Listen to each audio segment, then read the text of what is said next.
This is Autoline Daily, the show dedicated to enthusiasts of the global automotive industry.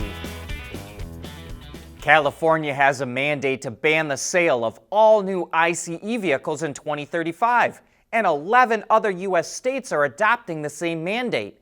But the Alliance for Automotive Innovation, which is the lobbying group for most of the automakers operating in the United States, says the ban is not going to work in those 11 other states.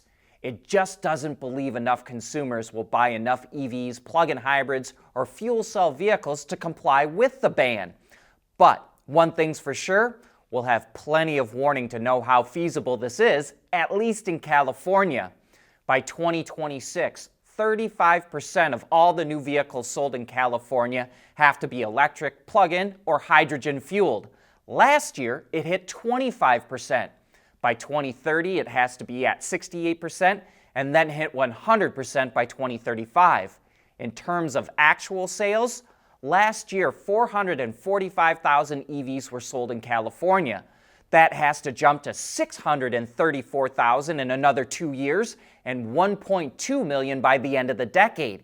If that many are sold, then the ICE ban will work. If not, then it's going to have to go back to the drawing board. Speaking of California, a state senator introduced legislation that would mandate all new cars have speed limiters to prevent them from going 10 miles an hour over the speed limit.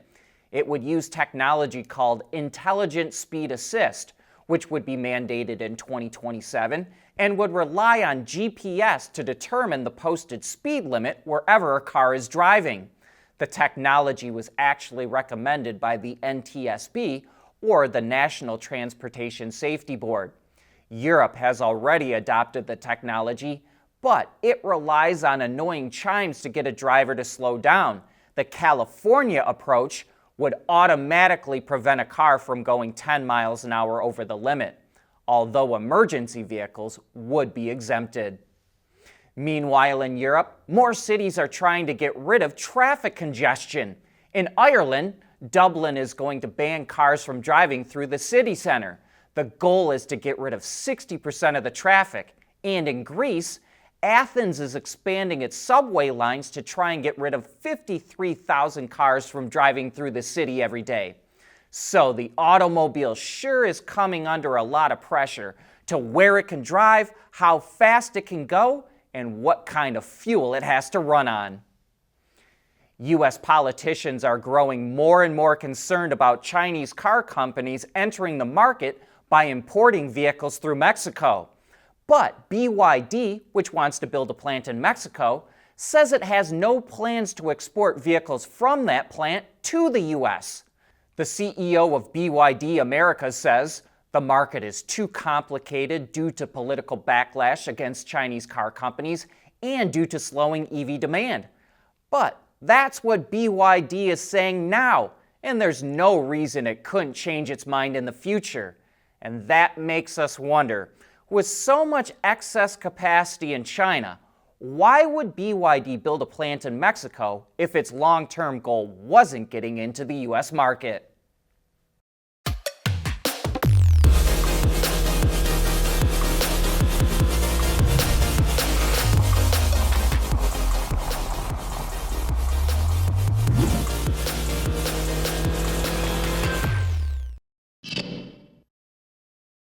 One of the biggest complaints about EVs is the lack of a charging infrastructure, especially if you live in an apartment or a condo in the city. That's why Boston is going to install 250 curbside EV chargers around the city. It's partnering with two companies, It's Electric and GreenSpot, which will work with building owners to tap into the building's electricity for level 2 chargers, and they share the revenue that they generate with the owners. That means the city won't have to pay to install the chargers, and the chargers don't need more power lines from the electric utility. The difference in the two companies is that It's Electric's chargers don't have cords attached.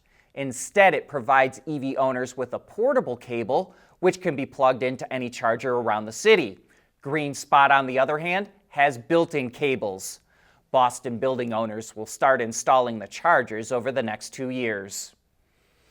BMW customers in Germany and France are able to unlock more in-car entertainment features. Owners of models with operating system 8 and higher can now activate things like a Wi-Fi hotspot, video streaming for front seat passengers, and Amazon Fire TV for 7 Series owners that have the rear seat theater screen.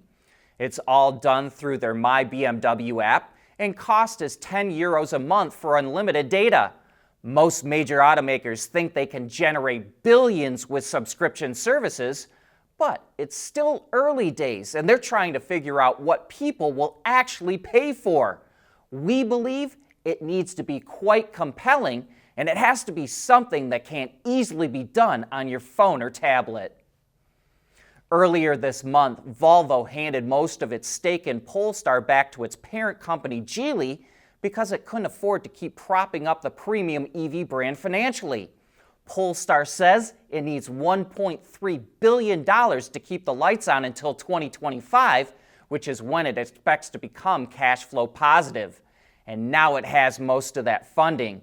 The company announced it raised $950 million from 12 global banks to help keep its 2025 goals on track. Polestar expects big growth in the second half of this year when the Polestar 3 and 4 reach full production. And by the end of the year, Polestar says it expects to achieve a double-digit gross profit margin. Real craftsmanship takes time, and in the case of one Rolls-Royce client, it took 4 years to complete their custom coach-built car. This is the 4th car in Rolls' Droptail series. It's called Arcadia Droptail, and we think it has the most dramatic execution of the rear end with the top up. But just to create the woodwork, Rolls had to come up with unique lacquer that can stand up to multiple environments and had to develop a carbon fiber substructure to lay the wood veneer over so it would be strong enough not to crack. And that alone took more than 8,000 hours, and it took another 5 months to get the clock just right. Even so, Rolls had a record year last year, selling more than 6,000 vehicles. And one way it keeps attracting more customers is with custom models like the Arcadia Droptail. Honda is putting VR together with its UNI-ONE, which is like a Segway scooter that you sit in. Debuting at South by Southwest, you play a game where you're floating in the sky or gliding down a half pipe. The UNI-ONE responds based on whichever way you lean in the seat, which should make it feel like you're more a part of the game. Honda says it could see a day when it offers an experience like this at theme parks, sporting events, and even stores. And that's a wrap for this show. But don't forget to tune in to Autoline After Hours at 3 p.m. Eastern Time today. And I hope to see you there.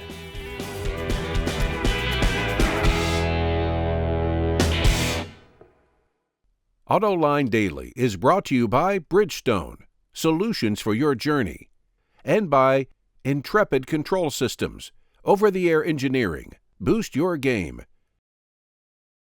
We want to know what drives your testing. OTA, connected car, diagnostics, remote testing. Intrepid Control Systems is here to help you work from anywhere. Intrepid Control Systems, driven by your data.